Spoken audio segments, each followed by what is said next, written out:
My own family used me as their ATM, so I cut them off, and their lives fell apart, and then I never imagined my life would turn into something out of a bad soap opera.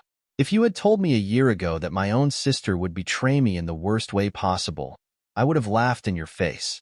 But here I am, 26 years old, standing in the wreckage of what was once my marriage, my family, and my trust. Lena and I had always been close.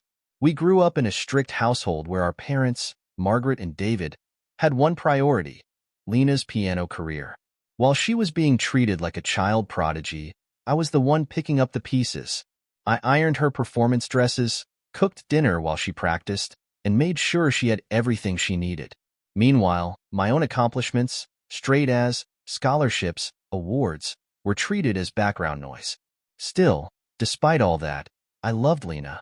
When she turned 18, we left our parents' house together and moved to Brighton City for a fresh start. I worked hard, climbed my way up in finance, and built a stable life. I met Jason, fell in love, and got married. Lena stayed close. She was always around, spending time at my apartment, calling Jason her big brother. I had no idea she was sleeping with him behind my back. It started with small things. Jason became distant. He'd come home late, avoid my gaze. Lena, too, acted strangely, nervous, on edge. I should have seen the signs, but I was too busy working, too busy trusting them. Then one evening, a few months ago, everything shattered. I was at a friend's place when I got a message from an unknown number. It was a picture, Lena and Jason in a hotel room. The caption was simple: "Your husband is the father of her baby." I don't remember how I got home. My body went numb, my mind blank. I confronted Jason the second I walked through the door. He didn't even deny it. "I'm sorry, Hannah," he said, looking at the floor like a coward. "It just happened. It just happened?" My voice was ice. "You accidentally slept with my sister? Accidentally got her pregnant?" Lena sobbed, acting like she was the victim. "I didn't mean to hurt you," she whimpered. I don't remember much after that. I just remember the feeling of everything breaking inside me. The next morning, I packed my bags and left Jason for good. The divorce papers followed soon after.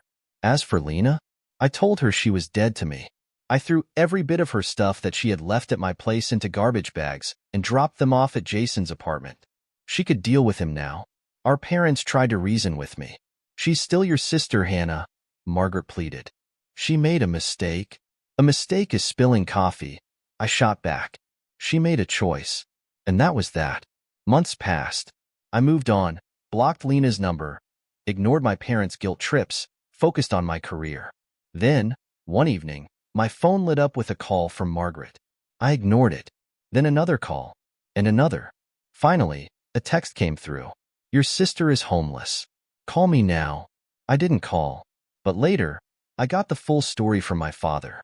Lena had given birth. The moment she left the hospital, Jason refused to let her back into his apartment. He'd already moved on to some new girl, and he wanted full custody of the baby. Lena had nowhere to go. Desperate, she called our parents from the hospital, begging for help. And me? I was the last resort. Margaret's voice trembled with anger over the phone. "She's your sister, Hannah. She needs you." I took a slow breath. I needed her too. And she threw me away like garbage. Not my problem. "Hannah." I hung up. Lena ended up in a shelter for single mothers. Weeks passed, and my parents wouldn't let it go. They kept calling, texting, trying to guilt me into taking her in. I blocked every number. I knew if I let even a single message through, they'd never stop. Margaret and David didn't know about the block, though. They still thought I was reading Lena's desperate messages. My mother raged at me for abandoning my sister and her newborn. I finally snapped. It's a shame she didn't choke on Jason's D***K when she was screwing him behind my back. Silence. Then, "You're disgusting," Margaret hissed. "You have space. You could help."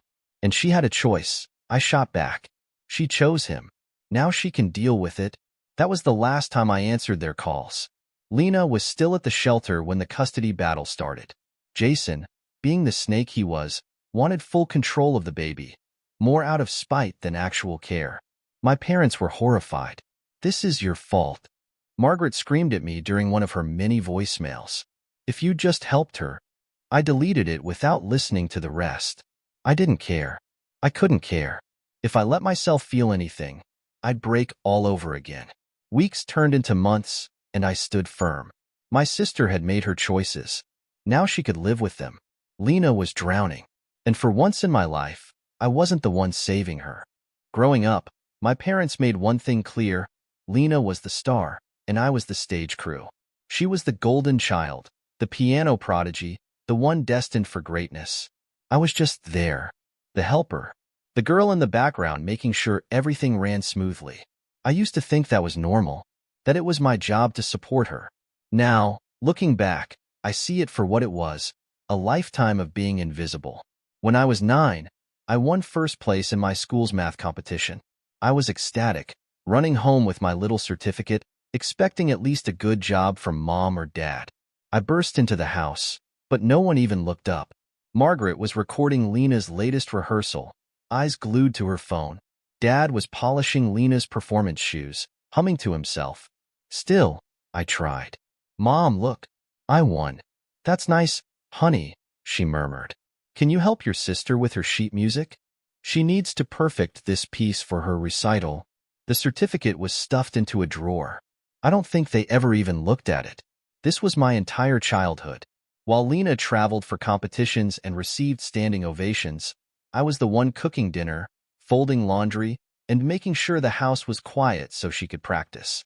Your sister's career comes first, Dad would say when I asked for something as simple as a school club. We need to be practical. By 11, I was running the house. Cooking, cleaning, organizing Lena's rehearsals. By 14, I had stopped asking for anything at all.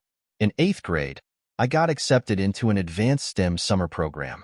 It was expensive, but I hoped maybe, just maybe, my parents would see it as something worth investing in. Dad barely looked at the letter. We can't afford that, he said. Lena's summer masterclass is the priority, but Don't be selfish, Hannah, Margaret snapped. Your sister's future depends on us. That was always the excuse. When I wanted to join the debate team, Lena needs a quiet house to practice. When I asked to take photography classes, that would interfere with your responsibilities at home. I stopped arguing. It never changed anything.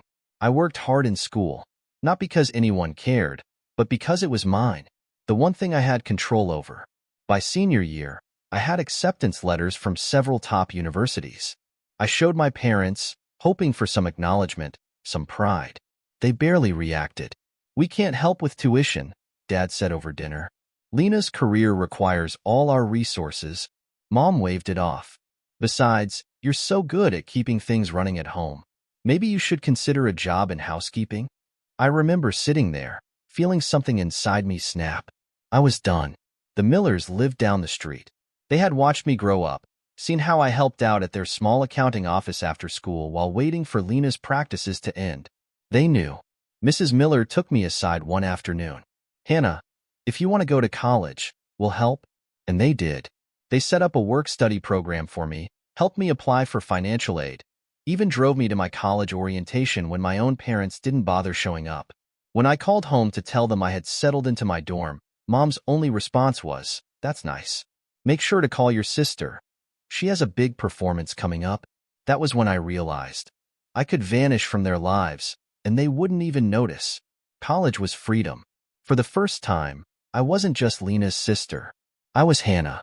I worked hard, climbed my way up in finance, and by my late 20s, I was a senior analyst making more money than I ever thought possible. But despite the distance, despite the success, my parents only called for one reason. Lena, honey, we need some help paying for your sister's apartment in New York. Lena is auditioning for a major orchestra. Could you send some money for a coach? It's just a small favor, Hannah. You're so successful. Why can't you help your sister? The answer was simple. Because no one had ever helped me. I had built my life from nothing. No handouts. No support. Just sheer willpower. Lena, on the other hand, had been handed everything, and still, it was never enough. But when she betrayed me, when she slept with my husband and expected me to forgive her, that was the final lesson I needed. It was about who actually gave a damn. And I had spent too many years caring about people who never cared about me. I had spent my life being invisible, but not anymore. When I left for college, my parents didn't even come to drop me off. They had a more important commitment, Lena's recital at some exclusive music festival. Margaret waved off my concerns, saying, "We trust the Millers to handle it. Just make sure this doesn't interfere with your responsibilities at home." That was it. That was the extent of my send-off. I sat in my new dorm room that night, staring at my unpacked suitcase, realizing for the first time just how little I mattered to them. But somehow, I still held on to hope. I called home every Sunday at first, trying to keep the connection alive. Each time, it was the same conversation. "Dad, how's school? You keeping your grades up?" Me, "Yeah, I actually got into an advanced finance program." Mom, cutting me off, "That's nice, honey. Lena's been so stressed lately. She has a huge competition coming up." Then I'd spend the rest of the call listening to updates about Lena. What pieces she was practicing, which judges were impressed, what expensive private coaching session they were investing in next. It was always about her. Always. I tested them once. I waited 3 whole weeks without calling, just to see. Did they notice? Did they wonder why their eldest daughter, the one who had basically raised herself, was suddenly silent? No, not a single missed call, not one text. But on week 4, Margaret finally called. My heart jumped a little, stupidly hopeful. Then I answered, "Hey, Mom." "Oh, sweetheart, finally. Listen, Lena's struggling with some theory coursework for her music program, and we thought since you're so smart, you could help her out. Can you put together some notes for her? Maybe a study plan?" That was it. Not "How are you?" Not "We miss you." Not even "We noticed you were gone." Just "Lena needs something. Give it to her." I sat there gripping the phone, my throat tight. I wanted to scream, "Do you even know what classes I'm taking? Do you even care?" But I already knew the answer. So I simply said, "I'm busy." Mom sighed. "Fine, I'll ask someone else."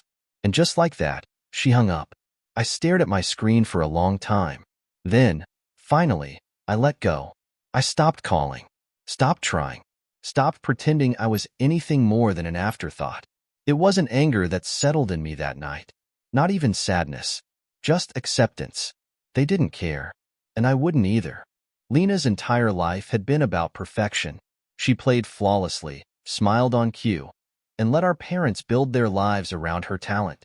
In their eyes, she was untouchable, destined for greatness. Then, in a single moment, it all fell apart. She had been preparing for a prestigious international piano competition. It was supposed to be her big break, the performance that would put her among the greats. But her mentor warned her not to push too hard. The piece she had chosen was brutal, demanding more than her body could handle. Lena didn't listen. She never did. During an intense late-night practice, something snapped in her wrist. She collapsed over the piano, screaming in pain. By the time she reached the hospital, the damage was done. Severe tendon injury, possible nerve damage. The doctors couldn't say if she would ever regain full mobility. Her career, the only thing that ever mattered to our parents, was over. Margaret and David reacted as if Lena had died. Mom locked herself in the house, watching old performance videos as if she could rewind time. She stopped fixing her hair, stopped talking about anything but finding a solution. Dad paced the halls like a caged animal, calling every specialist in the country. "There has to be a way to fix this," he kept saying. "Lena is too talented to lose everything." They liquidated everything: his vintage car collection, Mom's family antiques, even their retirement savings. I watched it all unfold from a distance. I should have felt sorry for them, for Lena. But after everything they had done, after they threw me away like I was nothing, I felt nothing. When they finally called me, I knew what they wanted before they even said it. Mom's voice was softer than usual, almost sweet. "Hannah, sweetheart, I know we haven't always been the best at showing it, but we're so proud of you." I rolled my eyes. "What do you want, Mom?" A pause. Then, the real reason for the call. "Lena needs help with her medical bills. The treatments are expensive, but if anyone can afford to help, it's you." There it was. I should have hung up right then. But despite everything, Some stupid part of me still wanted to believe that maybe, just maybe, this time was different. So, against my better judgment, I agreed to send a small amount every month. Not because I cared about Lena, but because if I didn't, they'd never stop calling. At first, it seemed manageable. Mom even started calling just to check in, as if we were suddenly a happy family. Dad sent awkward but grateful emails. It almost felt normal. Then, the real demand started. The first, small favor turned into something bigger. Lena needed a new car. Public transportation gave her anxiety after the injury. The house needed renovations. Negative energy was slowing her recovery. A family vacation was essential. Emotional healing is just as important as physical therapy. Then came the credit cards. For emergencies, Mom said. Just in case. I should have known better. Their idea of an emergency? Designer clothes for Lena's self-esteem. Luxury spa retreats to help her relax. Fine dining reservations because family bonding is important. What started as $1,000 a month quietly grew to $3,000, then $5,000. Each time I hesitated, they played the same card. After everything we sacrificed for you, family helps family. Do you really want to abandon us when we need you? They never saw the irony. They had abandoned me long ago. Last week, I checked my bank app and nearly dropped my phone. A $90,000 charge. I sat there, staring at the screen, heart pounding. When I clicked for details, my stomach twisted. It wasn't medical bills. It was a luxury vacation. I dialed Mom immediately. She answered in a cheerful tone. Oh, honey, it's been so long since we... Did you just charge nearly $100,000 on my card? Silence. Then, the excuses. Sweetheart, we needed this. It's been so hard on all of us. The stress, the sadness. I cut her off. You're lying. This wasn't just some emotional getaway. I was right. A quick search online confirmed the real reason. Lena's engagement party. They had flown her fiancé's entire family to a 5-star resort. Booked spa treatments. Private dining experiences. A sunset yacht trip. And I hadn't even been invited. I saw the photos on social media. My parents smiling, raising champagne glasses. Lena glowing, laughing with her fiancé. Like I didn't even exist. Enough. I snapped. I went straight to my banking app and started canceling everything. Click. Hotel reservations? Canceled. Click. Spa packages? Gone. Click. First-class return flights? Not anymore. Within minutes, my family was stranded. And then, the calls started pouring in. First, they were furious. Mom, Hannah, fix this immediately. You're embarrassing the family. Dad, you ungrateful little. Then, they tried guilt. Mom, sweetie, let's talk. We're family. Dad, we'll pay you back. A lie. And when that didn't work, Lena herself called. You make so much money, she said, her voice dripping with entitlement. Stop being stingy. It's not like you can't afford it. That was it. I took a deep breath and smiled. You're right, Lena. I can afford it. Click. I hung up, blocked them all. For the first time in my life, I felt free. But the storm was far from over. Because my family wasn't just entitled. They were vindictive. I thought cutting them off would be the end of it. I thought that once they realized their gravy train had stopped, they would finally leave me alone. I was wrong. The morning after I canceled everything, I woke up to a flood of messages. My phone vibrated so much it nearly fell off my nightstand. At first, I ignored it. But then, Rachel called. You need to check Instagram? Now. Dread curled in my stomach as I opened the app. There it was. Lena had posted a heartfelt, teary-eyed video about how I had ruined the happiest day of her life. My sister has always been jealous of me, she sniffled. She never wanted to see me happy. She saw how much my engagement meant to me, and she just destroyed everything out of spite. The comments were vicious. How could your own sister do that to you? Money really makes people heartless. I hope she rots alone. I exhaled slowly. Fine. They wanted to play this game? Let's play. I pulled up my banking app, credit card statements, and text messages. Screenshotted every transaction, every manipulative message from my parents and Lena. Then I posted everything. $180,000 spent behind my back. Unauthorized charges. Proof that I wasn't even invited to the engagement. I captioned it simply. You can call it family. I call it fraud. Within minutes, the tide turned. People who had been defending Lena suddenly switched sides. Wait, you stole from her and played the victim? Your sister isn't jealous. She's just tired of being used. Damn, I'd cut you off too. It didn't take long for Lena's fiancé's family to see the truth. I was still scrolling through comments when my phone rang. An unknown number. I hesitated, then picked up. Hi, Hannah. My name is Evan. I'm Lena's fiancé's brother. I froze. I just want to say, we had no idea. We were told your parents were successful investors and that you were distant by choice. We thought this trip was a generous wedding gift. He sighed. My parents are furious. James, Lena's fiancé, is devastated. An hour later, Rachel called again. Guess what? She said, barely able to contain her glee. Lena's engagement? Over. James had confronted her. Asked about the money. She laughed and said, she's my sister. Her money is family money. That was all he needed to hear. He took off the ring and walked away. Lena lost it.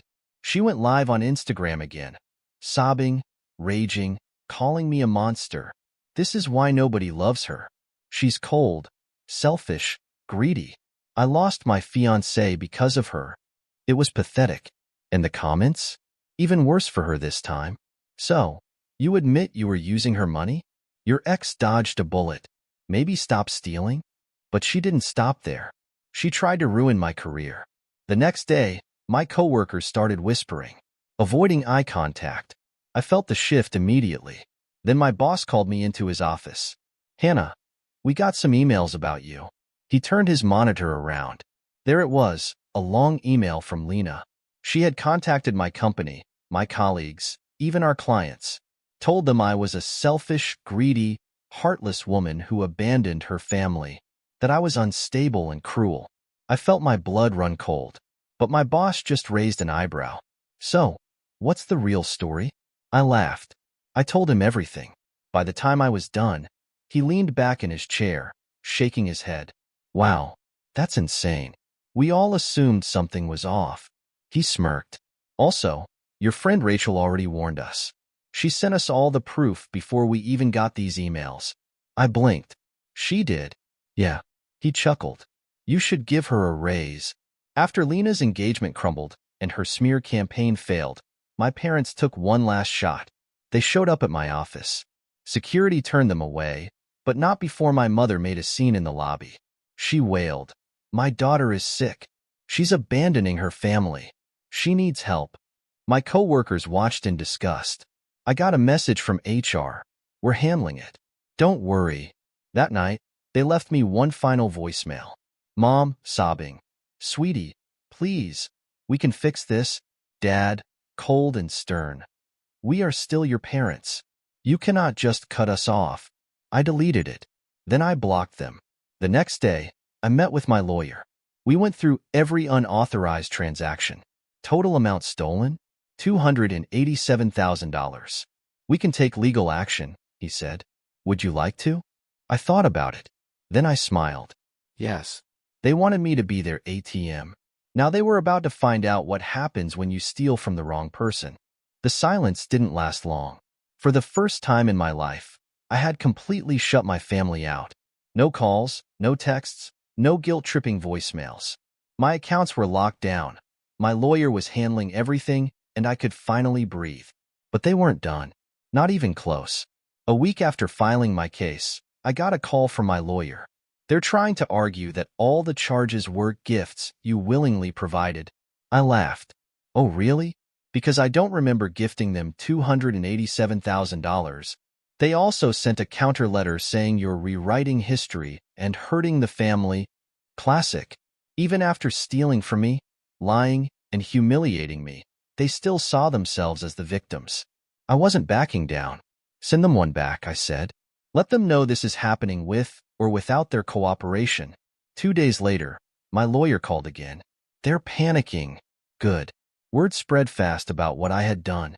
Extended relatives, once silent or oblivious, started choosing sides. Some tried to guilt me. They're still your parents, Hannah. You're really going to take your own family to court? I had one response every time. Did they think about family when they stole from me? Others finally saw my side. I had no idea they treated you like this. Honestly, you should have cut them off years ago. But the real shock came when I got an unexpected email from Lena's ex-fiancée's mother. We met at a quiet cafe. She was a composed woman, but I could see the anger simmering beneath her calm expression. We had no idea, she said, stirring her coffee. Your parents told us they were wealthy financial managers. That Lena was just taking a sabbatical from performing. I scoffed. Yeah, they've been selling that lie for years. Then she dropped the real bombshell. They told us they would fully cover the wedding. I nearly choked on my drink. Excuse me? She nodded. Lena and your parents promised my son a dream wedding. They said money wasn't an issue. She exhaled sharply. Now we know why. They were planning to use your money to pay for it. It took everything in me not to laugh. So what happens now? I asked. She smiled, a sharp, knowing smile. We're making sure everyone knows the truth. Within days, the entire social circle my parents cherished turned against them. Lena was unraveling. After losing James, the engagement, and the money, she went into full-blown self-destruction mode. She posted another video, this time looking absolutely unhinged. I lost everything because of my jealous, bitter sister. She ranted about how I had always hated her, how I stole happiness from her. But this time, nobody bought it. Girl, you literally stole from her. So now you admit you were using her money? Karma's a BTCH, huh? Asterisk. By the time the dust settled, she had deleted her entire social media presence. I should have felt bad. I didn't. Margaret and David, however, were not giving up. After months of silence, they made one last desperate attempt. They sent me a letter. I almost threw it away, but curiosity got the best of me. Inside was a promissory note, claiming they would pay back the money if I agreed to rebuild our relationship, and a long-winded apology about healing as a family. Except it wasn't really an apology. It was a manipulation tactic. Not once did they acknowledge the emotional abuse. Not once did they admit to treating me like a servant. Not once did they say the words, "We were wrong." Instead, they called it all a misunderstanding. $287,000 in fraud? A misunderstanding. Lying about their wealth? A misunderstanding. Secretly planning to fund an entire wedding with my money? A misunderstanding. I didn't respond. I sent it back unopened, along with a formal cease and desist letter from my lawyer. As the weeks passed, something strange happened. I expected to feel guilt, sadness, maybe even regret, but I felt nothing. For the first time in my life, I was free. No late-night anxiety attacks over their demands. No financial strain from their reckless spending. No more pretending to be part of a family that never saw me as more than a walking wallet. And you know what? I felt happy. One evening, I did something I never used to do. I walked into an art gallery, found a piece that spoke to me, an abstract painting, all sharp edges and bold colors, and I bought it. For no reason other than I wanted it. Hanging it up in my apartment, I realized something. For years, I spent every dollar, every ounce of energy, every second of my life on them. And now, everything, my time, my money, my life, was finally mine. They thought I would always be there. They thought I would always give. But they forgot something important. Even the most invisible person can walk away.